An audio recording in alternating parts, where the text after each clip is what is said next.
Hello friends, welcome back to our channel. നമ്മൾ ഇന്ന് കാണാൻ പോകുന്നത് കളങ്കാവൽ എന്ന മൂവിയാണ്. കഥയിലേക്ക് കടക്കുന്നതിന് മുമ്പ് എല്ലാവരും നമ്മുടെ വീഡിയോ ഒന്ന് ലൈക്ക് ചെയ്ത് സപ്പോർട്ട് ചെയ്യുക. പലരും ലൈക്ക് ചെയ്യാൻ വിട്ടുപോകുന്നുണ്ട്. മൂവിയുടെ തുടക്കത്തിൽ തന്നെ കാണിക്കുന്നത് ഒരാൾ തന്റെ കുടുംബത്തോടെ പോയിരുന്ന് ടി വി കാണുന്ന സമയത്ത് അയാളുടെ ഫോണിലേക്ക് ഒരു കോള് വരുന്നതാണ്. ആ കോൾ അറ്റൻഡ് ചെയ്ത ശേഷം അയാൾ തന്റെ ഭാര്യയോട് ഒന്ന് പറയുന്നുണ്ട് ജോലി ചെയ്യുന്ന സ്ഥലത്ത് നിന്നാണ് വിളിച്ചത്, അത്യാവശ്യമായിട്ട് അവിടം വരെ പോവുകയാണെന്ന്. എന്നാൽ അയാൾ പോകുന്നത് അയാളുടെ കാമുകിയെ കാണാനായിരുന്നു. അയാളുടെ കാമുകി വീട്ടിൽ നിന്നും ഇറങ്ങി വന്നു എന്ന് പറഞ്ഞിട്ട് അവളെ കൂട്ടാനാണ് പോയത്. ദീപ എന്നായിരുന്നു ഈ സ്ത്രീയുടെ പേര്. ദീപയുടെ ഭർത്താവ് കുറച്ച് വർഷങ്ങൾക്ക് മുമ്പ് മരിച്ചുപോയതാണ്. അതിനുശേഷമാണ് ഇയാളെ ദീപ പരിചയപ്പെടുന്നതും ഇയാളുടെ കൂടെ ഒളിച്ചോടാൻ തീരുമാനിച്ചതും. ഇവരുടെ സംസാരത്തിനിടയിൽ നിന്ന് നമുക്ക് മനസ്സിലാകും ദീപ തന്റെ കാമുകന്റെ കൂടെ ഒളിച്ചോടാൻ പോവുകയാണെന്ന് വീട്ടിൽ എഴുത്തൊക്കെ എഴുതി വെച്ചിട്ടാണ് ഇറങ്ങിപ്പോരുന്നതെന്ന്. പ്ലാൻ ചെയ്തതിനേക്കാൾ കുറച്ചുകൂടി നേരത്തെയാണ് അവൾ ഇറങ്ങി വന്നത്. അതുകൊണ്ട് തൽക്കാലം ഇവർ ലോഡ്ജിലേക്കാണ് പോകുന്നത്. ഇവളെ വിവാഹം കഴിക്കുന്നതിന് മുമ്പ് അയാളുടെ വൈഫിനെ അയാൾക്ക് ഡിവോഴ്സ് ചെയ്യണം. അതിനെപ്പറ്റിയെല്ലാം തന്നെ ഇവർ സംസാരിക്കുന്നുണ്ട്. ലോഡ്ജിൽ ചെന്ന ശേഷം ഇവർ രണ്ടുപേരും ശാരീരിക ബന്ധത്തിൽ ഏർപ്പെടുന്നു. അതിനുശേഷം ഇവർ സംസാരിച്ചുകൊണ്ടിരിക്കുകയായിരുന്നു. ന്യൂസിൽ സ്വത്തിനു വേണ്ടിയിട്ട് നടന്ന കൊലപാതകത്തെ പറ്റിയൊക്കെ കാണിക്കുന്നത് കണ്ടിട്ട് ദീപ ചോദിക്കുന്നുണ്ട്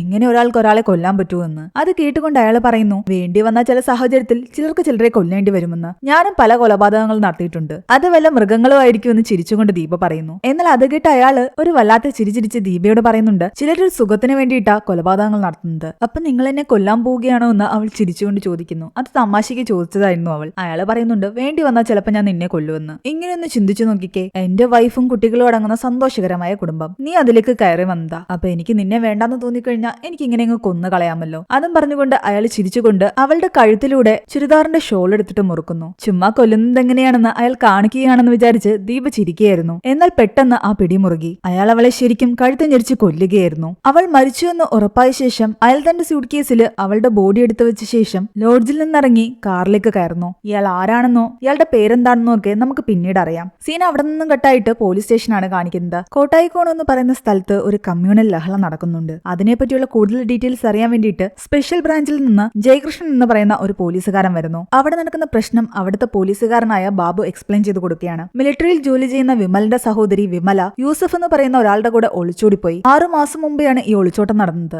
യൂസഫ് സ്ത്രീകളുടെ വിഷയത്തിൽ കുറച്ച് തൽപര കക്ഷിയാണെന്നാണ് നാട്ടിലുള്ളവർ പറയുന്നത്. പക്ഷേ ഇവർ ഒളിച്ചോടി എന്നുള്ള കാര്യം നാട്ടുകാർ തന്നെ പറഞ്ഞു പരത്തിയതാ. അങ്ങനൊരു ഒളിച്ചോട്ടം നടന്നിട്ടില്ല എന്ന് പോലീസുകാർ അന്വേഷണത്തിൽ കണ്ടെത്തി. ആ പെൺകുട്ടി വിമല ഇപ്പോഴും മിസ്സിംഗ് ആണ്. സംഭവങ്ങളൊക്കെ അറിഞ്ഞ് മിലിറ്ററിയിൽ നിന്നും വന്ന വിമലയുടെ സഹോദരൻ വിമലാകട്ടെ യൂസഫിന്റെ വീട്ടിൽ പോയി പ്രശ്നം ഉണ്ടാക്കി. യൂസഫ് ആ സമയം വീട്ടിലുണ്ടായിരുന്നില്ല. യൂസഫ് തിരിച്ചെത്തി കഴിഞ്ഞപ്പോൾ യൂസഫ് തന്റെ ആൾക്കാരെയും കൂട്ടിപ്പോയി വിമലുമായിട്ട് പ്രശ്നം ഉണ്ടാക്കി. അങ്ങനെ രണ്ട് സമുദായത്തിൽപ്പെട്ട ആൾക്കാർ തമ്മിലുള്ള പ്രശ്നം വഷളാവുകയും അത് വലിയ ലഹളയ്ക്ക് കാരണമാവുകയും ചെയ്തു. ജയകൃഷ്ണൻ ഈ രണ്ട് കൂട്ടരോട് സംസാരിക്കുന്നുണ്ട്. വിമലയ്ക്ക് കല്യാണപ്രായമായിട്ടും കല്യാണം കഴിയാത്ത കാരണം നാട്ടുകാർ പലരും പല ചോദ്യങ്ങളും ചോദിച്ചു തുടങ്ങിയിട്ടുണ്ടായിരുന്നു. നാട്ടുകാരുടെ ചോദ്യം സഹിക്കാതെയാണ് വിമല ആർമിയിൽ ചേരാൻ പോയത് തന്നെ. കല്യാണമൊന്നും നല്ല രീതിയിൽ നടക്കാത്ത കാരണമാണ് അവൾ യൂസഫിന്റെ കൂടെ ഒളിച്ചോടി പോയെന്നൊക്കെ ആൾക്കാർ പറഞ്ഞു പരത്തി. എന്നാൽ യൂസഫിന് വിമലയെ പരിചയം പോലും ഇല്ല എന്നാണ് പറയുന്നത്. യൂസഫിന്റെ കൂടെ തന്നെയാണോ അവൾ പോയതെന്നുള്ള കാര്യത്തില് നിനക്കെന്താ ഉറപ്പെന്ന് ജയകൃഷ്ണൻ വിമലിനോട് ചോദിക്കുമ്പോൾ വിമല് പറയുന്നുണ്ട് അവൾ എഴുതി വെച്ചിട്ട് പോയ കത്തില് ഒരു മുസ്ലിം പയ്യന്റെ കൂടെയാണ് അവൾ പോകുന്നതെന്ന് പറഞ്ഞിട്ടുണ്ടായിരുന്നു എന്ന്. ശരിക്കും ഇപ്പൊ വിമല എവിടെയാണെന്ന് ആർക്കും അറിയില്ല.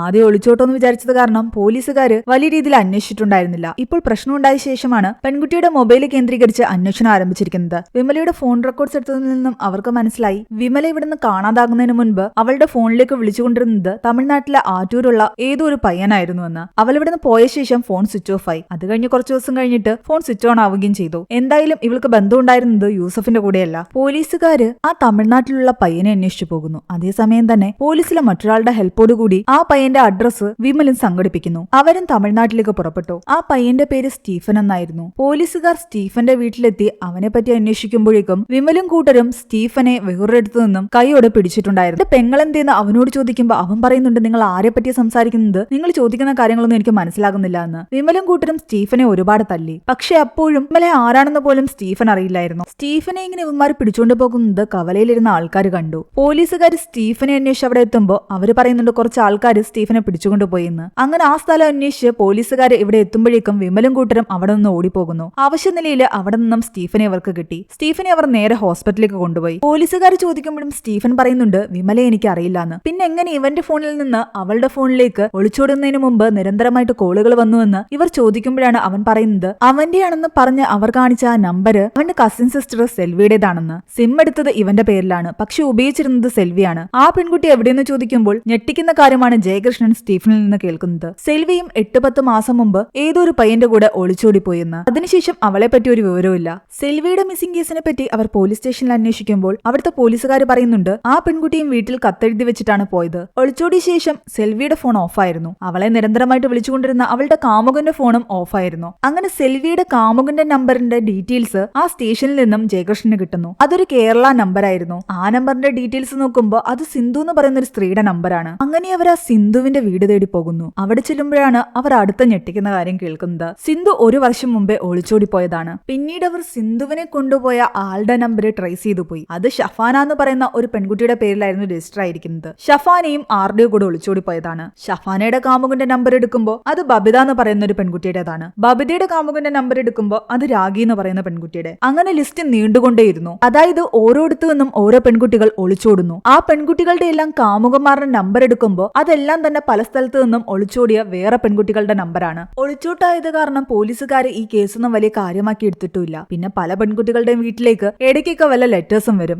ജീവിതം സുഖമായിട്ട് പോകുന്നു, വേറെ പ്രശ്നങ്ങളൊന്നുമില്ല, വീട്ടിലെ പ്രശ്നങ്ങളൊക്കെ ഒന്ന് കലങ്ങി തെളിയുമ്പോൾ തിരിച്ചു വരാമെന്നൊക്കെ പറഞ്ഞിട്ട്. അത് കാരണം വീട്ടുകാരും ഈ ഒളിച്ചോടി പോയ പെൺകുട്ടികളെ അന്വേഷിച്ചു പോയതുമില്ല. കാണാതായ പെൺകുട്ടികളെല്ലാം തന്നെ കൂടുതലും കല്യാണപ്രായം കഴിഞ്ഞ് നിൽക്കുന്നവരോ വിധവകളോ അല്ലെങ്കിൽ ഡിവോഴ്സ് ആയവരോ ആയിരുന്നു. കൂടാതെ ഈ കേസുകളെല്ലാം തന്നെ നടന്നിരിക്കുന്നത് പ്രത്യേക രീതിയിലാണ്. ഒന്ന് തമിഴ്നാട്ടിലാണെങ്കിൽ ഒന്ന് കേരളത്തിലാണ്. പിന്നെയും കണക്ട് ചെയ്ത് തമിഴ്നാട്ടിൽ പോവും, വീണ്ടും കേരളത്തിൽ വരും. ഇതെന്തോ വെൽ പ്ലാൻഡ് ഓപ്പറേഷൻ ആണെന്ന് ജയകൃഷ്ണന് തോന്നുന്നു. കാണാതായ ഒരു പെൺകുട്ടി പോലും ഇതുവരെയും തിരിച്ചു വന്നിട്ടില്ല. ഈ ക്രൈമിന് പിന്നിൽ ഒരു ഗ്രൂപ്പ് ആയിരിക്കില്ല, ഒരേ ഒരാള് മാത്രമായിരിക്കുമെന്ന് ജയകൃഷ്ണൻ ഉറപ്പായിരുന്നു. സീൻ അവിടെ നിന്നും കിട്ടായിട്ട് വീണ്ടും നമ്മളെ തുടക്കത്തിൽ കാണിച്ച കില്ലറിനെ കാണിക്കുന്നു. അയാളുടെ അടുത്തേക്ക് ഒരു സ്വർണ്ണക്കടയുടെ ഉടമ ബോബി എന്ന് പറയുന്ന ഒരാൾ വരുന്നുണ്ട്. ഹെൽപ്പ് ചോദിക്കാനായിരുന്നു അയാളുടെ വരവ്. സ്വർണ്ണപ്പണിക്കും മറ്റു ആവശ്യങ്ങൾക്കുമായിട്ട് ഇവർ കുറച്ച് സൈനൈഡ് ലൈസൻസോട് കൂടി വീട്ടിൽ വാങ്ങി വെച്ചിട്ടുണ്ടായിരുന്നു. വീടിന്റെ സിറ്റൗട്ടിലിരുന്ന സൈനൈഡ് അയൽ വീട്ടിലെ ഒരാളുടെ നായ വന്ന് മണപ്പിച്ചു. സ്പോട്ടിൽ തന്നെ നായ ചാവുകയും ചെയ്തു. അതിന്റെ പേരിൽ ആ അയൽക്കാരൻ വലിയ പ്രശ്നം ഉണ്ടാക്കി. കൂടിയ ഇനത്തിൽപ്പെട്ട എന്തോ നായയായിരുന്നു അത്. അതുകൊണ്ട് അയാളോടൊന്ന് സംസാരിച്ച് കേസും വഴക്കൊന്നും ഇല്ലാതെ ഈ പ്രശ്നം ഒന്ന് സോൾവ് ആക്കണമെന്ന് പറയാൻ വേണ്ടിയിട്ടായിരുന്നു ഈ കില്ലറിന്റെ സഹായം ജ്വല്ലറിക്കാരൻ ചോദിക്കുന്നത്. സൈനൈഡ് ഒക്കെ ഭയങ്കര ഡേഞ്ചർ അല്ലേ,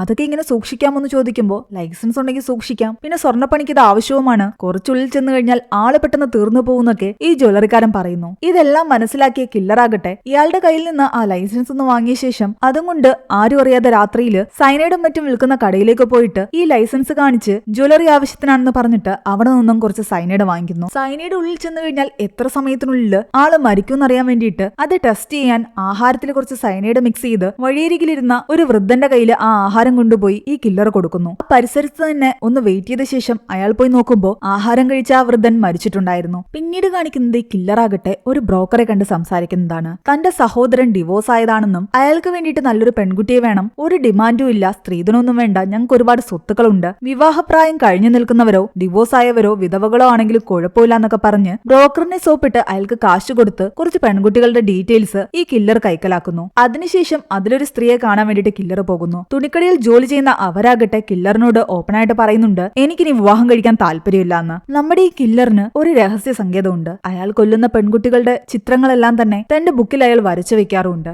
ഇപ്പൊ പോയി കണ്ട പെണ്ണിന് താല്പര്യമില്ലാത്ത കാരണം ബ്രോക്കർ കൊടുത്ത ഫോട്ടോയിൽ നിന്നും അടുത്തൊരു സ്ത്രീയെ ഇയാൾ നോട്ടമെടുത്തു. കേരളത്തിലും തമിഴ്നാട്ടിലുമായിട്ട് ഇയാൾ മാറി മാറിപ്പോയി പല സ്ത്രീകളെയും യാദർച്ഛികമായി പരിചയപ്പെടുന്ന പോലെ പരിചയപ്പെടുകയും അവരുമായിട്ട് ബന്ധം സ്ഥാപിക്കുകയും ചെയ്യുന്നു. ഉത്സവത്തിന്റെ സമയത്താണ് ഒരു പെൺകുട്ടിയെ കാണുന്നതെങ്കിൽ രണ്ടാമത്തെ പെൺകുട്ടിയെ ബസ്സിൽ വെച്ചും മൂന്നാമത്തേനെ ബസ് സ്റ്റോപ്പിൽ വെച്ചൊക്കെ കണ്ട് അയാൾ വളയ്ക്കാൻ ശ്രമിക്കുന്നു. എല്ലാവരും ഇതുപോലെ വിധവകളോ കല്യാണപ്രായം കഴിഞ്ഞിട്ട് നിൽക്കുന്നവരോ ഒക്കെയായിരുന്നു. അവരെ എല്ലാം തന്നെ തന്റെ പ്രണയത്തിൽ വീഴ്ത്തിയ ശേഷം നമ്മൾ തമ്മിൽ വിവാഹം കഴിച്ചാൽ നല്ലതായിരിക്കുമല്ലോ എന്ന് പറഞ്ഞിട്ട് ഇവരെയും കൊണ്ട് ഒളിച്ചോടുകയായിരുന്നു അയാളുടെ ലക്ഷ്യം. അതിൽ ചിലരെയൊക്കെ വിവാഹം കഴിച്ച ശേഷം അയാൾ ലോഡ്ജിലേക്ക് കൊണ്ടുപോകും. മുൻപ് ചെയ്തിരുന്ന പോലെ കൊല ചെയ്യാതെ ഇപ്പോൾ സയനൈഡ് ഉപയോഗിച്ച് കൊല ചെയ്യാനായിരുന്നു ഇയാളുടെ പ്ലാനിങ്. കയ്യിൽ കരുതിയിരുന്ന ചില ഗുളികകളിൽ ഈ സയനൈഡ് അയാൾ പുരട്ടി വെക്കുന്നു. വലയിലാക്കിയ സ്ത്രീകളോട് വീട്ടിലൊരു കത്തെഴുതി വെച്ചിട്ട് ഇറങ്ങി വരാനാണ് ഇയാൾ പലപ്പോഴും പറയുന്നത്. അങ്ങനെ ഇറങ്ങി വന്ന സ്ത്രീകളെയും കൊണ്ട് ഇയാൾ ലോഡ്ജിൽ വന്ന ശേഷം ഇവരുടെ കൂടെ ശാരീരിക ബന്ധത്തിൽ ഏർപ്പെടും. ലോഡ്ജിൽ നിന്ന് ഇറങ്ങിയ ശേഷം മറ്റെവിടേക്കെങ്കിലും പോകാനെന്ന് പറഞ്ഞ് ബസ് സ്റ്റാൻഡിലേക്ക് കൊണ്ടുപോകും. ശാരീരിക ബന്ധത്തിൽ ഏർപ്പെട്ടതല്ലേ, പ്രഗ്നന്റ് ആകാൻ ചാൻസ് ഉണ്ട്, നമുക്ക് ഉടനെ ഒരു കുട്ടി വേണ്ട, അതുകൊണ്ട് ഇത് ഗർഭം നിരോധിക്കാനുള്ള ഗുളികയാണെന്ന് പറഞ്ഞിട്ട് അവരുടെ കയ്യിൽ സയനൈഡ് പുരട്ടിയ ഗുളിക കൊടുക്കും. ബാത്റൂമിനുള്ളിൽ കയറിയിട്ട്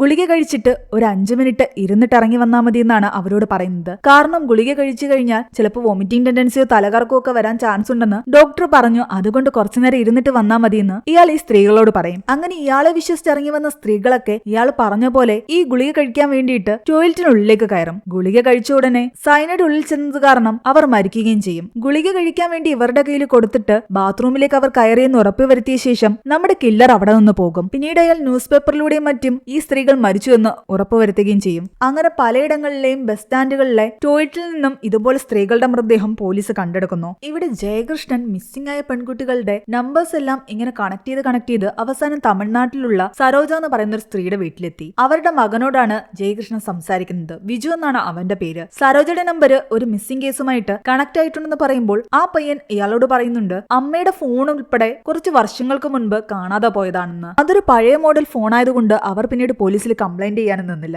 അവരുടെ ഫാമിലിയിൽ ഏതെങ്കിലും പെൺകുട്ടികളെ കാണാതായിട്ടുണ്ടോ എന്ന് ചോദിക്കുമ്പോൾ അങ്ങനെയൊന്നും സംഭവിച്ചിട്ടില്ല എന്ന് ആ പയ്യൻ പറയുന്നു. അവിടെ അവർക്കൊരു ഡെഡ് എൻഡ് ആയിരുന്നു. ഈ സരോജയുടെ കയ്യിൽ നിന്ന് മിസ്സായ ഫോൺ ഇവർ അന്വേഷിച്ചുകൊണ്ടിരിക്കുന്ന കുറ്റവാളിയുടെ കയ്യിൽ തന്നെയായിരിക്കും കിട്ടിയിരിക്കുന്നതെന്ന് ഇവർക്ക് മനസ്സിലായി. ചിലപ്പം ആ കുറ്റവാളി ഈ ഫോണുകൾ മോഷ്ടിച്ചതാകാം. പലയിടങ്ങളിൽ നിന്നും പലരുടെയും കയ്യിൽ നിന്ന് ഇതുപോലെ പലപ്പോഴും ഫോണുകൾ മോഷ്ടിച്ചിട്ട് അത് പെൺകുട്ടികളെ വിളിക്കാൻ വേണ്ടിയിട്ട് അവൻ ഉപയോഗിക്കുന്നുണ്ടാകാം. ഇതിനിടയ്ക്ക് അവർക്ക് കിട്ടിയൊരു ഇമ്പോർട്ടന്റ് ലീഡ് എന്തെന്നാൽ വിമല മിസ്സിംഗ് കേസിൽ വിമല ഒളിച്ചോടിയ സമയത്ത് അവളുടെ ഫോൺ സ്വിച്ച് ഓഫ് ആയിട്ടുണ്ടായിരുന്നു. കുറച്ച് ദിവസം കഴിഞ്ഞ് അവളുടെ ഫോൺ ഓൺ ആവുകയും അവളുടെ ആ ഫോൺ നമ്പറിൽ നിന്ന് മറ്റേതോ ഒരു നമ്പറിലേക്ക് ഒരു കോള് പോവുകയും ചെയ്തിട്ടുണ്ട്. ആ ഫോൺ നമ്പറിന്റെ ഡീറ്റെയിൽസ് നാളെ കിട്ടും. ഇനി അതിലായിരുന്നു ജയകൃഷ്ണന്റെ പ്രതീക്ഷ. കില്ലർ അബിജ എന്ന് പറയുന്ന തമിഴ്നാട്ടിലുള്ള ഒരു പെൺകുട്ടിയെ വളയ്ക്കാൻ ശ്രമിക്കുകയാണ്. കുറച്ച് ദിവസമായിട്ട് ബസ്സിൽ യാത്ര ചെയ്ത് അവളുമായിട്ട് പരിചയത്തിലാവുകയും പതിയെ പ്രണയം നടിക്കുകയും ചെയ്തു. അവളുടെ ഫോൺ നമ്പർ തരാൻ പറഞ്ഞപ്പോ അയാളുടെ ഫോണിൽ അവർ നമ്പർ അടിച്ചു കൊടുത്തു. അബിജ എന്ന് കില്ലർ അതിൽ സേവ് ചെയ്യുകയും ചെയ്തു. ഇവിടെ ജയകൃഷ്ണൻ നേരത്തെ പറഞ്ഞ വിമലയുടെ ഫോണിൽ നിന്ന് പോയ ആ കോളിന്റെ ഡീറ്റെയിൽസ് എടുക്കുമ്പോൾ അതും ഈ അബിജ എന്ന് പറയുന്ന പെൺകുട്ടിയുടെ അഡ്രസ്സും ഡീറ്റെയിൽസുമായിരുന്നു. തമിഴ്നാട്ടിലുള്ള അബിജയെ തേടി ജയകൃഷ്ണൻ എത്തുമ്പോഴാകട്ടെ അബിജയുടെ വീട്ടുകാർ ജയകൃഷ്ണനോട് പറയുന്നുണ്ട് അബിജ 2 ആഴ്ച മുമ്പ് ആരുടെയോ കൂടെ ഒളിച്ചോടിപ്പോയി എന്ന്. കില്ലർ തന്റെ സങ്കേതത്തിലിരുന്നിട്ട് അടുത്ത പെൺകുട്ടിയുടെ ചിത്രം തന്റെ ബുക്കിൽ വരയ്ക്കുകയായിരുന്നു. പോലീസുകാർ നടത്തിയ അന്വേഷണത്തിൽ ഇതിന്റെ പിന്നിൽ ഒരാളാണെന്നുള്ള കാര്യത്തിൽ അവർക്ക് ഉറപ്പായി. പിന്നെ കൂടുതലും കൃത്യം നടന്ന സമയത്തെല്ലാം തന്നെ കില്ലർ യൂസ് ചെയ്തുകൊണ്ടിരുന്ന ഫോണുകൾ തമിഴ്നാടിനടുത്തുള്ള മാർത്താണ്ഡം കുമാരകോവിൽ ഏരിയയിലായിരുന്നു. ആ ഭാഗത്തുനിന്ന് കോൺസെൻട്രേറ്റ് ചെയ്ത് അന്വേഷണം നടത്താൻ ഇവർ തീരുമാനിച്ചു. ലാസ്റ്റ് മിസ്സായിട്ടുള്ള അബിജയുടെ ഫോണ് ഇതുവരെ ഓണായിട്ടില്ല. ഉടനെ അത് ഓണാകാൻ ചാൻസ് ഉണ്ട്. ഉറപ്പായിട്ടും അത് ഓണായി കഴിഞ്ഞാൽ അതിൽ നിന്നും ആ കില്ലർ അടുത്തതായിട്ട് വിളിക്കാൻ പോകുന്ന പെൺകുട്ടി കേരളത്തിലുള്ള ഏതെങ്കിലും ഒരു പെൺകുട്ടിയായിരിക്കും. ആ ഫോൺ കോൾ ഉപയോഗിച്ച് ഈ കില്ലറിനെ പിടിക്കാനായിരുന്നു ഇവരുടെ തീരുമാനം. ആ സമയം കില്ലർ അടുത്തൊരു സ്ത്രീയെ തന്റെ വലയിലാക്കുകയായിരുന്നു. ആ സ്ത്രീയെ ഫോളോ ചെയ്ത് കില്ലർ അവർ ഡ്യൂട്ടി ചെയ്യുന്ന പല സ്ഥലത്തും എത്തി. അവരുമായിട്ട് കില്ലർ പരിചയം സ്ഥാപിച്ചിരിക്കുന്നത് രാജേഷ് എന്ന് പറയുന്ന പേരിലായിരുന്നു. നിന്റെ ഫോൺ നമ്പർ തരാൻ പറയുമ്പോൾ അതൊക്കെ ഞാൻ പിന്നെ തരാമെന്ന് ആ സ്ത്രീ പറയുന്നു. എന്നാൽ അതൊന്നും പറ്റില്ല, എനിക്ക് നിന്നോട് സംസാരിക്കണം, ഫോൺ നമ്പർ ഒന്ന് തരാൻ അയാൾ നിർബന്ധിക്കാൻ തുടങ്ങി. എന്നാൽ ഒരാഴ്ച കഴിഞ്ഞിട്ട് ഞാൻ ഫോൺ നമ്പർ തരാമെന്നായിരുന്നു ആ സ്ത്രീ അയാളോട് പറയുന്നത്. അയാൾക്ക് അത് കേട്ട് ആകെ ദേഷ്യവും വിഷമവും ഒക്കെ വരുന്നുണ്ട്. അതേസമയം ജയകൃഷ്ണനാകട്ടെ കില്ലർ കൂടുതലും ആക്റ്റീവായിട്ടുള്ള തമിഴ്നാട്ടിലെ ആ മാർത്താണ്ഡ എന്ന് പറയുന്ന സ്ഥലത്തേക്ക് എത്തി. അവിടുത്തെ ലോക്കൽ പോലീസിന്റെ സഹായം അവർ തേടുന്നുണ്ട്. അവരുടെ ടീമിലേക്ക് അവിടുത്തെ സ്റ്റേഷനിൽ നിന്ന് ഒരു പോലീസുകാരനെ കൂടി നിയമിച്ചു. കേസ് ഡീറ്റെയിൽസ് കേട്ട് കഴിഞ്ഞപ്പോൾ ഈ പോലീസുകാരൻ ഞാൻ ഇങ്ങോട്ട് ഈ ടീമിലേക്ക് ചേരാമെന്ന് പറഞ്ഞിട്ട് ഇൻട്രസ്റ്റ് കാണിച്ചതാണ്. അതുകൊണ്ടാണ് സ്റ്റാൻലി ദാസ് എന്ന് പറയുന്ന പോലീസുകാരനെ ഇവരുടെ ടീമിലേക്ക് ഇട്ടത്. അങ്ങനെ ജയകൃഷ്ണനും കൂട്ടരും തങ്ങളുടെ ടീമിലേക്ക് വരുന്ന സ്റ്റാൻലി ദാസ് എന്ന് പറയുന്ന പോലീസുകാരനെ മീറ്റ് ചെയ്യുന്നു. ഇവിടെയാണ് ഈ മൂവിയിലെ ഏറ്റവും വലിയ ട്വിസ്റ്റ്. ഇത്രയും നേരം നമ്മളെ കാണിച്ചുകൊണ്ടിരുന്ന ആ കില്ലർ തന്നെയാണ് ഇവരുടെ ടീമിലേക്ക് ചേരുന്ന പോലീസുകാരനും. തങ്ങൾ അന്വേഷിച്ചുകൊണ്ടിരിക്കുന്ന കില്ലർ തങ്ങളുടെ ടീമിലേക്ക് ചേരാൻ പോകുന്ന ഈ പോലീസുകാരനാണെന്ന് പോലും അറിയാതെ അയാളുമായിട്ട് കേസിന്റെ ഡീറ്റെയിൽസ് സംസാരിക്കുകയാണ് ജയകൃഷ്ണനും കൂട്ടരും. സീൻ എവിടെ കെട്ടായി നമ്മളെ വീണ്ടും കില്ലർ മറ്റൊരു പെൺകുട്ടിയെ വലയിലാക്കിക്കൊണ്ടു പോകുന്ന ഒരു സീൻ കാണിക്കുന്നുണ്ട്. ദിവ്യ എന്നായിരുന്നു ആ പെൺകുട്ടിയുടെ പേര്. മറ്റു സ്ത്രീകളോട് ചെയ്ത പോലെ തന്നെ ഗർഭനിരോധന ഗുളിക കഴിക്കാൻ വേണ്ടിയിട്ട് ബസ് സ്റ്റാൻഡിലെ ടോയ്ലറ്റിലേക്ക് ദിവ്യയും അയാൾ പറഞ്ഞുവിടുന്നു. അവൾ അകത്തേക്ക് കയറിയെന്ന് മനസ്സിലായതും അയാൾ അവിടെ നിന്ന് രക്ഷപ്പെട്ടു. സീൻ വീണ്ടും ജയകൃഷ്ണന്റെ കൂടെ ഇരുന്ന് സംസാരിക്കുന്ന സ്റ്റാൻലിയാണ് കാണിക്കുന്നത്. അയാൾ താമസിക്കുന്നത് തമിഴ്നാട് കേരള ബോർഡറിലുള്ള അറുകാണി എന്ന് പറയുന്ന സ്ഥലത്താണ്. സ്റ്റാൻലി കുറച്ച് നാളായിട്ട് സ്പെഷ്യൽ ബ്രാഞ്ചിലായിരുന്നു. എന്നാൽ അവിടെ പ്രത്യേകിച്ച് പണിയൊന്നുമില്ല, ചുമ്മാ സ്പെഷ്യൽ ബ്രാഞ്ച് എന്ന് പറഞ്ഞിട്ട് കറങ്ങിയടിച്ച് നടക്കുകയായിരുന്നു എന്നാണ് അയാൾ പറയുന്നത്. പിന്നെ റീജോയിൻ ചെയ്യുന്ന സമയത്താണ് ഈ കേസിനെ പറ്റി മനസ്സിലാക്കുന്നതും ഇൻട്രസ്റ്റ് തോന്നിയിട്ട് ഇതിലേക്ക് കയറുന്നതും. നിലവിലെ പോക്ക് കണ്ടിട്ട് ഈ സ്ത്രീകളെല്ലാം സെക്സ് റാക്കറ്റിന് കൊടുത്തിട്ടുണ്ടാകുമെന്ന് ജയകൃഷ്ണൻ പറയുമ്പോൾ സ്റ്റാൻലിയും പറയുന്നുണ്ട് അത് ശരിയാ, ഇപ്പൊ തന്നെ 10-30 പെണ്ണുങ്ങളായില്ലേ എന്ന്. എന്നാൽ പെട്ടെന്ന് ആ ഡ്രൈവർ പറയുന്നു അത്രയൊന്നും ആയിട്ടില്ല, 13 പേരെ ആയിട്ടുള്ളെന്ന്. താൻ എത്ര പെൺകുട്ടികളെ കടത്തിയിട്ടുണ്ടെന്ന് അയാൾക്ക് വ്യക്തമായിട്ട് അറിയാം. തന്റെ വായിൽ നിന്ന് അറിയാതെ വീണത് കാരണം അയാൾ പെട്ടെന്ന് ആ ഒരു സിറ്റുവേഷൻ കൈകാര്യം ചെയ്യാൻ വേണ്ടി പറയുന്നുണ്ട് ഈ പോക്ക് പോകുകയാണെങ്കിൽ 10-30 പേരെയെങ്കിലും ഇനിയും കൊണ്ടുപോകുന്നു. കേരളത്തിൽ നിന്ന് പോയിട്ടുള്ള സ്ത്രീകളുടെ എല്ലാം തന്നെ ഫോൺ ഓഫ് ആയിരിക്കുന്നത് തമിഴ്നാട്ടിൽ വെച്ചും തമിഴ്നാട്ടിൽ നിന്ന് കാണാതായ സ്ത്രീകളുടെ എല്ലാം തന്നെ ഫോൺ ഓഫ് ആയിരിക്കുന്നത് കേരളത്തിൽ നിന്നുമാണ്. ജയകൃഷ്ണൻ കേരളത്തിൽ പോയിട്ട് പെൺകുട്ടികളെ മിസ്സായ സമയത്തുള്ള അവിടുത്തെ ക്രൈം റെക്കോർഡ്സ് നോക്കാൻ തീരുമാനിക്കുന്നു. ഇത് തന്നെ തമിഴ്നാട്ടില് സ്റ്റാൻലിയോട് ചെയ്യാനും അയാൾ ആവശ്യപ്പെടുന്നു. കൂടാതെ അയാൾ സ്റ്റാൻലിയോട് തുറന്നു പറയുന്നു തന്റെ അടുത്ത പ്ലാൻ എന്താണെന്ന്. കുറ്റവാളി എന്തായാലും അഭിജയുടെ ഫോൺ ഉടനെ തന്നെ ഓണാക്കും, അത് വെച്ചിട്ട് വേണം അവനെ പിടിക്കാൻ. ആ സമയം തന്റെ കയ്യിലിരിക്കുന്ന അഭിജയുടെ ഫോണിലേക്ക് സ്റ്റാൻലി ഒന്ന് നോക്കുന്നു. ജയകൃഷ്ണന്റെ വണ്ടിയിൽ നിന്നും സ്റ്റാൻലി ഇറങ്ങിയ ശേഷം അയാൾ ആദ്യം നശിപ്പിക്കുന്നത് അഭിജയുടെ ആ ഫോണായിരുന്നു. പെൺകുട്ടികൾ മിസ്സായ ശേഷമുള്ള ക്രൈം റെക്കോർഡ്സ് പരിശോധിച്ചപ്പോൾ തിരുവനന്തപുരത്തു നിന്നും ഷഹാന എന്ന് പറയുന്ന ഒരു പെൺകുട്ടിയെ കാണാതായതിന്റെ പിറ്റേന്ന് ബസ് സ്റ്റാൻഡിന്റെ ബാത്റൂമിൽ നിന്നും ഒരു പെൺകുട്ടിയുടെ മൃതദേഹം കണ്ടെത്തിയെന്നുള്ള ഡീറ്റെയിൽസ് അവർക്ക് കിട്ടുന്നു. കാണാതായ പെൺകുട്ടിയുടെ തന്നെയാണോ ആ കിട്ടിയ ബോഡി എന്ന് അവർ അന്വേഷിച്ചപ്പോൾ അത് മാച്ച് ആവുകയും ചെയ്തു. ഇതിൽ അന്വേഷിച്ചപ്പോൾ ഇതുപോലെ തന്നെ കാണാതായ പല പെൺകുട്ടികളുടെയും ബോഡി തമിഴ്നാട്ടിലുള്ള ബസ് സ്റ്റാൻഡിലെ ബാത്റൂമിൽ നിന്നും കിട്ടിയിട്ടുണ്ട്. എല്ലാത്തിലും കോസ് ഓഫ് ഡെത്ത് പോയിസൺ ആണെന്നാണ് പറഞ്ഞിരിക്കുന്നത്. അൺഐഡന്റിഫൈഡ് ഡെത്ത് ആയതുകൊണ്ട് തന്നെ ഈ പോയിസൺ എന്ത് എന്ത് തരത്തിലുള്ളതാണെന്ന് കൂടുതലൊന്നും തന്നെ ആ റിപ്പോർട്ടിൽ പറയുന്നില്ല. പോസ്റ്റ്മോർട്ടം ചെയ്ത ഡോക്ടറെ ഒന്നുകൂടി ഇവർ കാണുകയും ആ റിപ്പോർട്ട് കൂടുതൽ പരിശോധിക്കുകയും ചെയ്തതോടുകൂടി ഡോക്ടർ പറയുന്നുണ്ട് റീപോസ്റ്റ്മോർട്ടം ചെയ്യേണ്ട കാര്യമൊന്നുമില്ല, ഇതിൽ തന്നെ എല്ലാ ഡീറ്റെയിൽസും ഉണ്ടെന്ന്.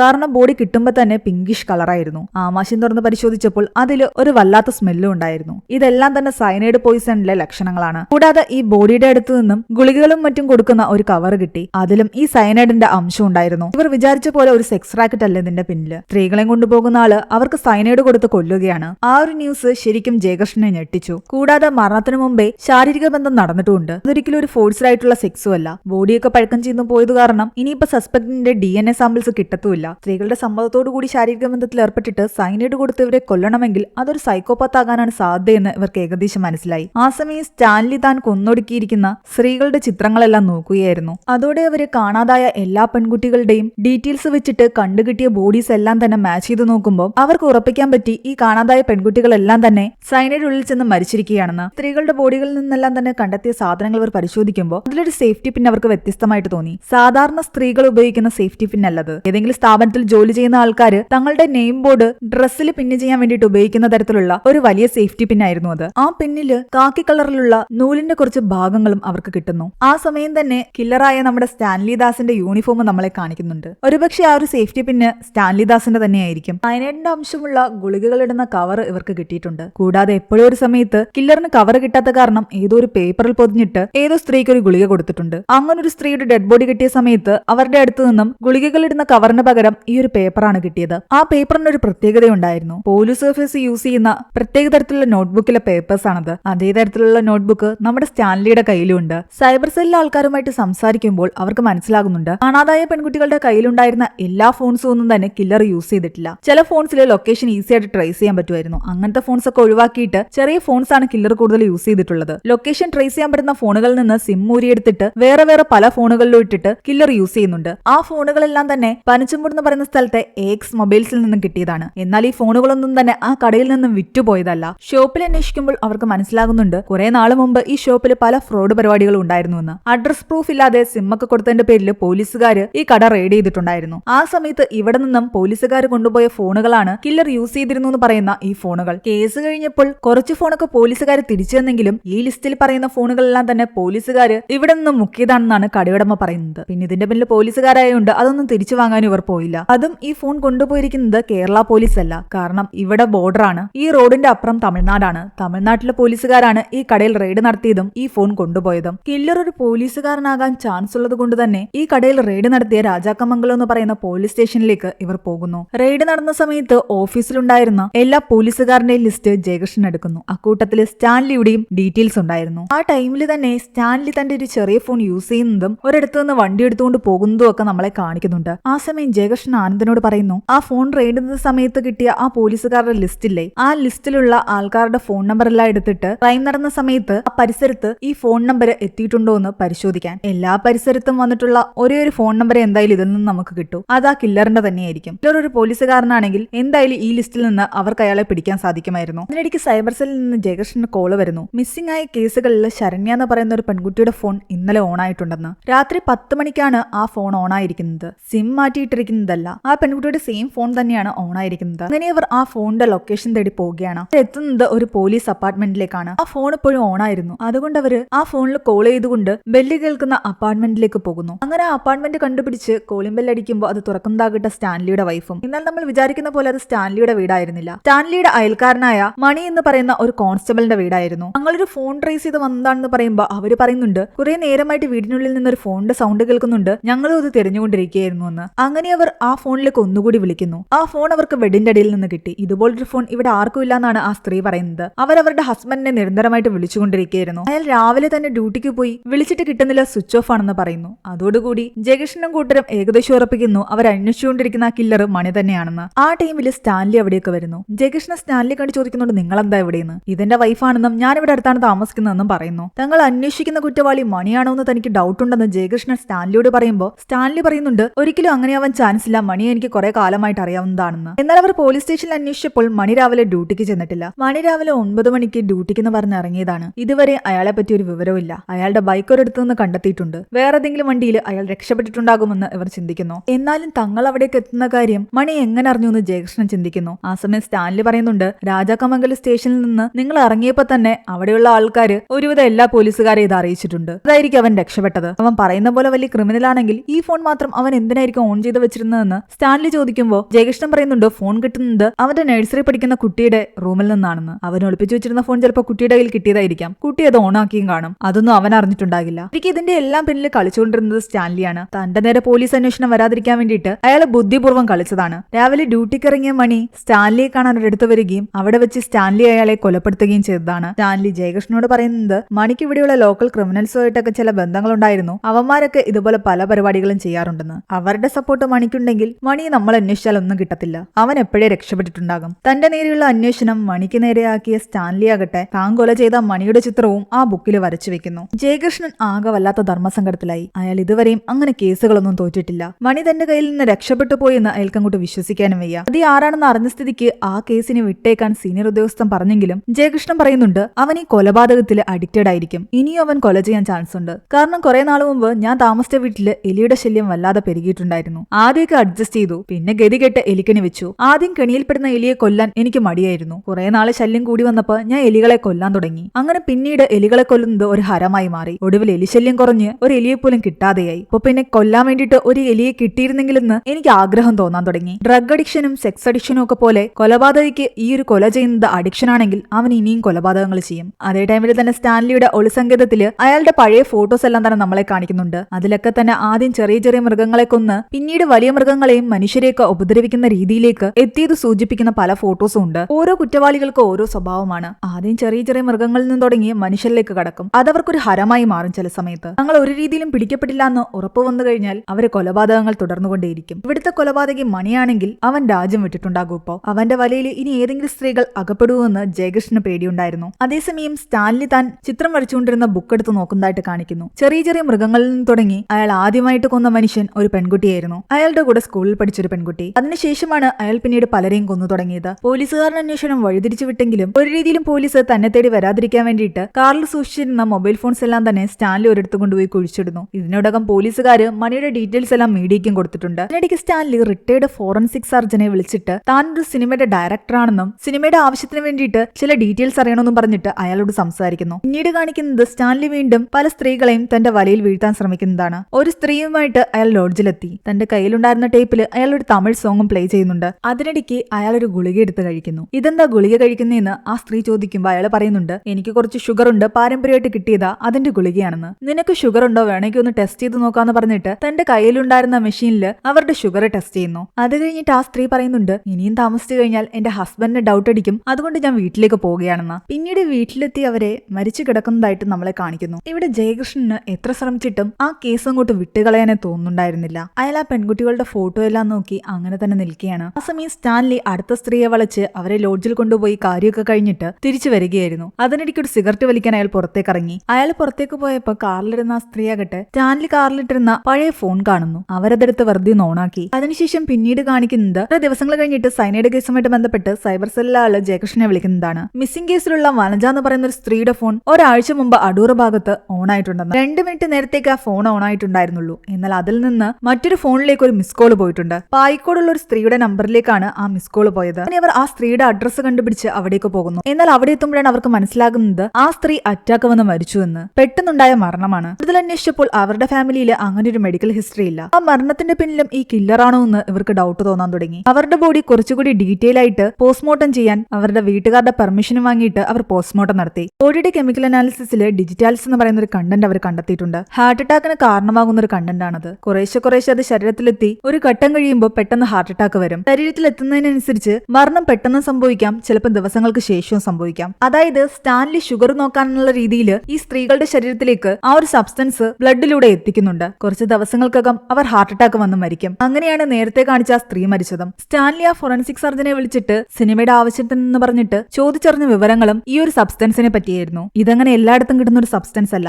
എന്നാൽ ഇവിടെ അവൈലബിൾ ആയിട്ടുള്ള കുറുങ്ങാരി അഥവാ ഫോക്ലോസ് എന്ന് പറയുന്ന ഒരു ചെടിയിൽ നിന്നും ഈ ഒരു സബ്സ്റ്റൻസ് ഉണ്ടാക്കിയെടുക്കാമെന്ന് ഫോറൻസിക് സർജനിൽ നിന്നും സ്റ്റാൻലി അറിയുന്നു. അങ്ങനെ ഉണ്ടാക്കിയെടുത്ത ആ ഒരു പോയിസൺ ആണ് അയാൾ ഈ സ്ത്രീകളുടെ ശരീരത്തിലേക്ക് ഷുഗർ നോക്കാനുള്ള വ്യാജേന കുത്തിവെച്ചത്. ഇവിടെ ജയകൃഷ്ണന്റെ ഡൗട്ട് ഇതിന്റെ എല്ലാം പിന്നിലെ മണിയാണെങ്കിൽ സാധാരണ കോൺസ്റ്റബിൾ ആയ മണിക്ക് ഇത്ര ഇൻഫർമേഷൻ എവിടെ നിന്ന് കിട്ടുന്നു എന്നായിരുന്നു. കൂടുതൽ കാര്യങ്ങൾ അന്വേഷിക്കുമ്പോൾ വേറെ 2 ഇതുപോലെ സ്ത്രീകൾ ഹാർട്ട് അറ്റാക്ക് വന്ന് മരിച്ചിട്ടുണ്ടെന്ന് അവർക്ക് മനസ്സിലായി. കൊലയാളി ഇപ്പോഴും ആക്റ്റീവ് ആണെന്ന് അവർക്ക് ഉറപ്പായിരുന്നു. മണിയാണ് ഇതിന്റെ പിന്നിലെങ്കിൽ അവൻ രാജ്യം പോയിട്ട് സ്റ്റേറ്റ് പോലും വിട്ടുപോയിട്ടില്ല എന്നാണ് ജയകൃഷ്ണൻ പറയുന്നത്. പക്ഷേ ഇപ്പൊ അവർ നേരിടുന്ന ഏറ്റവും വലിയ പ്രശ്നം, കൊല നടക്കുന്ന സമയത്ത് ഈ കൊലയാളി അവിടെ ഉണ്ടാകില്ല. അവൻ നേരത്തെ മരുന്ന് ഇഞ്ചെക്ട് ചെയ്യും. പതിയെ പതിയെ ആക്റ്റീവായി ഹാർട്ട് അറ്റാക്കിൽ എത്തുകയാണല്ലോ ചെയ്യുന്നത്. അപ്പോൾ വിക്ടിം മരിക്കുന്ന സമയത്ത് കൊലയാളി അവിടെയില്ല. പിന്നീട് പത്രങ്ങളിൽ നിന്നും മറ്റും അവൻ ഉറപ്പുവരുത്തുന്നതാണ് തന്റെ ഇര മരിച്ചു എന്ന്. വിക്ടിം കൂടുതലും ഭർത്താവും കുട്ടികളുമായിട്ട് താമസിക്കുന്നവരാണ്. കേരളത്തിൽ ഇങ്ങനെ നടന്നിട്ടുണ്ടെങ്കിൽ തമിഴ്നാട്ടിലും ഇതുപോലെ സംഭവങ്ങൾ നടന്നിട്ടുണ്ടാകും. എന്താണെങ്കിലും ഈ കേസ് വീണ്ടും അന്വേഷിക്കാൻ തുടങ്ങിയ വിവരം സ്റ്റാൻലിയെ കൂടി താൻ വിളിച്ചറിയിക്കാമെന്ന് ജയകൃഷ്ണൻ തന്റെ സീനിയറിനോട് പറയുന്നു. സ്റ്റാൻലി ആ സമയം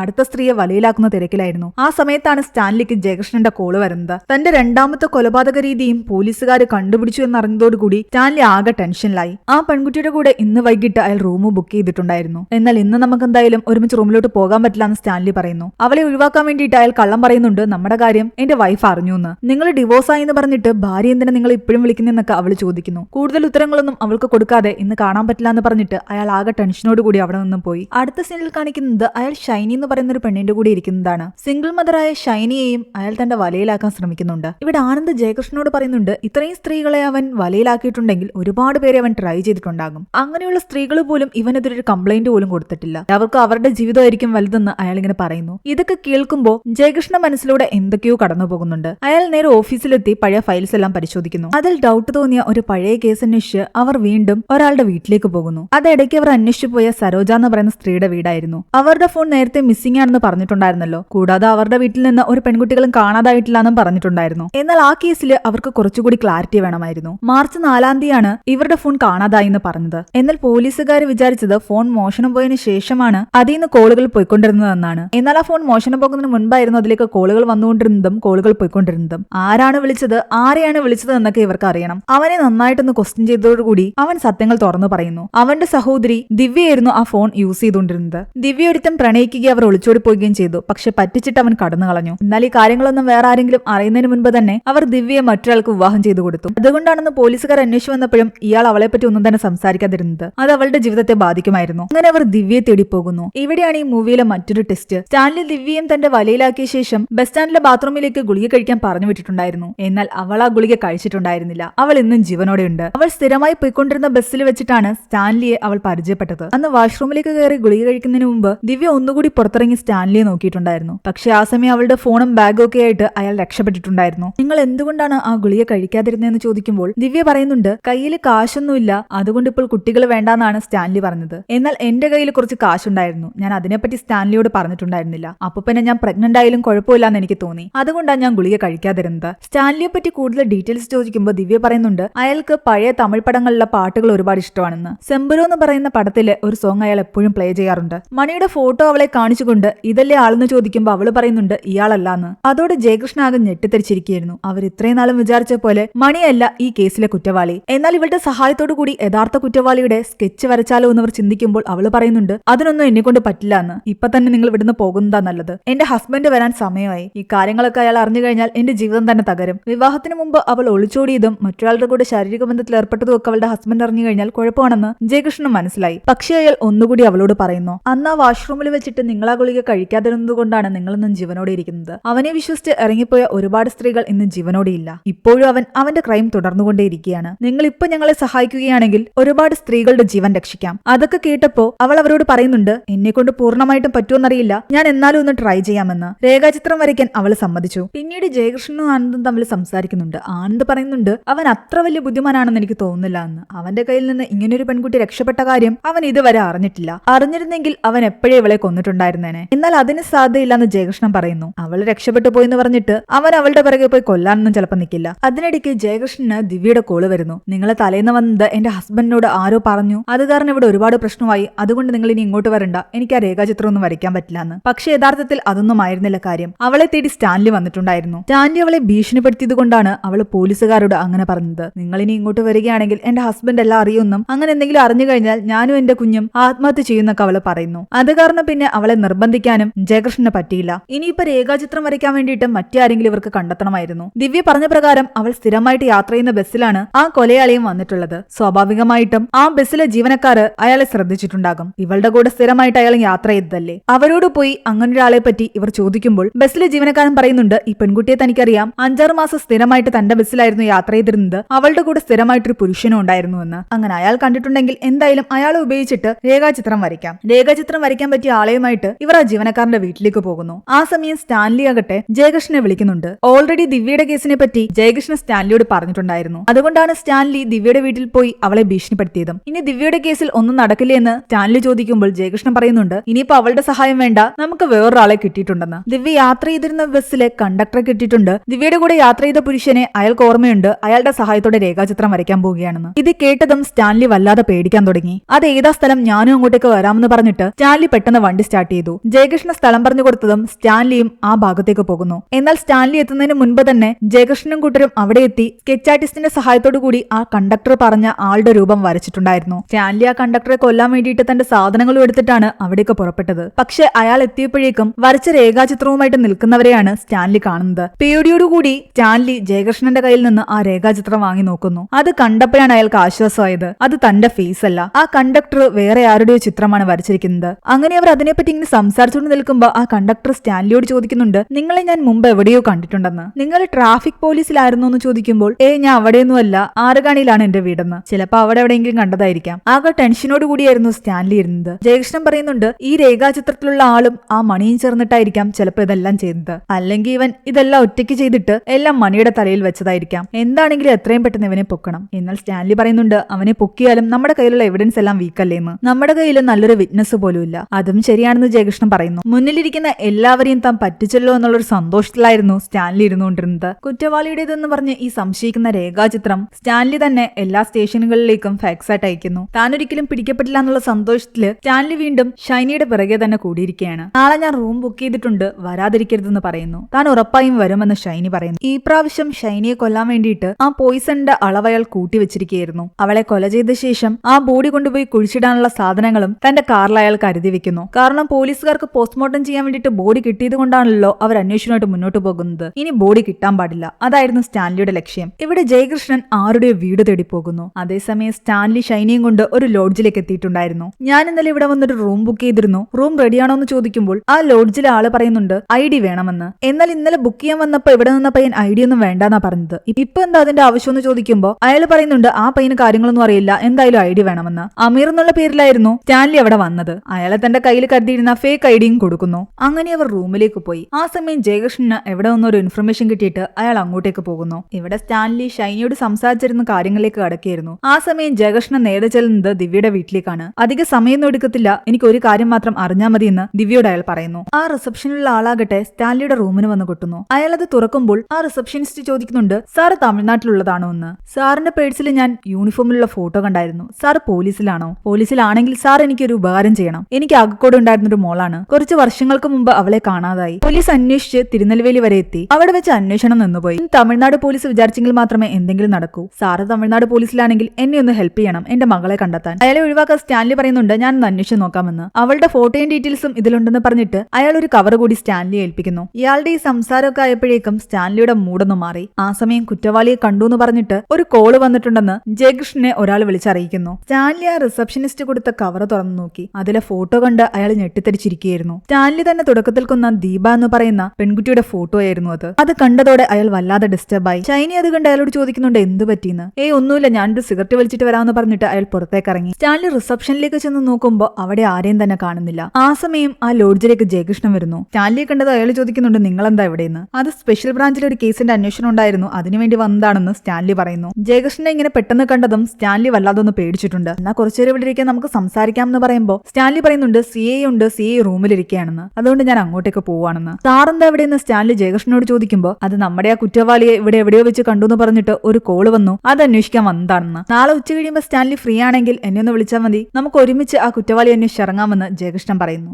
എന്നാ ഞാൻ വിളിക്കാമെന്ന് പറഞ്ഞിട്ട് സ്റ്റാൻലി മുകളിലേക്ക് കയറിപ്പോകാൻ തുടങ്ങിയപ്പോൾ ജയകൃഷ്ണൻ പറയുന്നുണ്ട്, രേഖാചിത്രന്റെ കോപ്പി എന്തെങ്കിലും സാറിന്റെ കയ്യിൽ ഉണ്ടോ എന്ന്. അതൊന്നും ഞാൻ എടുത്തോണ്ട് വന്നില്ല എന്ന് സ്റ്റാൻലി പറയുമ്പോൾ, എന്നൊരു കാര്യം ചെയ്യ്, ഈ കോപ്പി കയ്യിൽ വെച്ചോ, ഇവനെ എവിടെയെങ്കിലും കാണുവാണെങ്കിൽ അപ്പൊ തന്നെ വിവരം അറിയിക്കണമെന്ന് പറയുന്നു. അങ്ങനെ സ്റ്റാൻലി ആ കോപ്പിയും വാങ്ങിച്ചുകൊണ്ട് നേരെ മുകളിലത്തെ റൂമിലേക്ക് പോകുന്നു. അയാൾ സ്റ്റെപ്പ് കയറി പോകുമ്പോൾ അയാൾ സ്ഥിരമായിട്ട് കേൾക്കാറുള്ള ആ തമിഴ് പാട്ട് താഴെ നിന്നും പ്ലേ ചെയ്യുന്നത് അയാൾ കേൾക്കുന്നുണ്ട്. എന്തൊക്കെയോ സംശയങ്ങൾ തോന്നിയ സ്റ്റാൻലി ആകട്ടെ തന്റെ കയ്യിൽ ജയകൃഷ്ണൻ കൊടുത്ത ആ രേഖാചിത്രം തുറന്നു നോക്കുന്നു. അത് കണ്ട് അയാൾ ഞെട്ടിത്തരിച്ചിരിക്കുകയായിരുന്നു. തന്റെ തന്നെ ചിത്രമായിരുന്നു അയാൾ അതിൽ കണ്ടത്. അതായത് ഓൾറെഡി ജയകൃഷ്ണനും കുട്ടർക്കും മനസ്സിലായിട്ടുണ്ടായിരുന്നു സ്റ്റാൻലി തന്നെയാണ് ആ കൊലയാളിയെന്ന്. അതും ആ ചിത്രം വരച്ചിരിക്കുന്ന കണ്ടുകൊണ്ടിരിക്കുന്നത് സ്റ്റാൻലി സ്ഥിരമായിട്ട് ആൾക്കാരെ കൊന്നിട്ട് ചിത്രം വരയ്ക്കുന്ന അതേ ഡയറിയിലെ പേപ്പറിൽ തന്നെ. അങ്ങനെയാണെങ്കിൽ ജയകൃഷ്ണൻ സ്റ്റാൻലിയുടെ ആ ഒളിസങ്കേതത്തിലും പോയിട്ടുണ്ട്. അത് അയാളുടെ അമ്മയുടെ പഴയ വീടായിരുന്നു. പോലീസുകാര് അയാളുടെ മുഴുവൻ ചരിത്രവും അന്വേഷിച്ചറിഞ്ഞു. ആ കണ്ടക്ടർ ആദ്യം വരച്ച രേഖാചിത്രം സ്റ്റാൻലിയുടേത് തന്നെയായിരുന്നു. സ്റ്റാൻലിയാണ് യഥാർത്ഥ കുറ്റവാളി എന്ന് അവിടെ വെച്ച് തന്നെ ജയകൃഷ്ണനും കൂട്ടർക്ക് മനസ്സിലായി. എന്നാൽ സ്റ്റാൻലി അവിടേക്ക് വരുന്നത് കൊണ്ട് തന്നെ അയാളെ പറ്റിക്കാൻ വേണ്ടിയിട്ട് വേറൊരാളുടെ ചിത്രം വരയ്ക്കാൻ ആ ആർട്ടിസ്റ്റിനോട് ഓൾറെഡി ജയകൃഷ്ണൻ പറഞ്ഞിട്ടുണ്ടായിരുന്നു. അതുകൊണ്ടാണ് സ്റ്റാൻലി വന്നപ്പോൾ അയാളെ അവർ മറ്റൊരു ചിത്രം കാണിച്ചത്. എന്നിട്ട് സ്റ്റാൻലി അവർ കംപ്ലീറ്റ് ആയിട്ട് വാച്ച് ചെയ്യുകയായിരുന്നു. പൂർണ്ണമായിട്ടും തെളിവോടുകൂടി അയാളെ കൈയോടെ പിടിക്കാനായിരുന്നു ഇവർ ഇത്രയും വെയിറ്റ് ചെയ്തിരുന്നത്.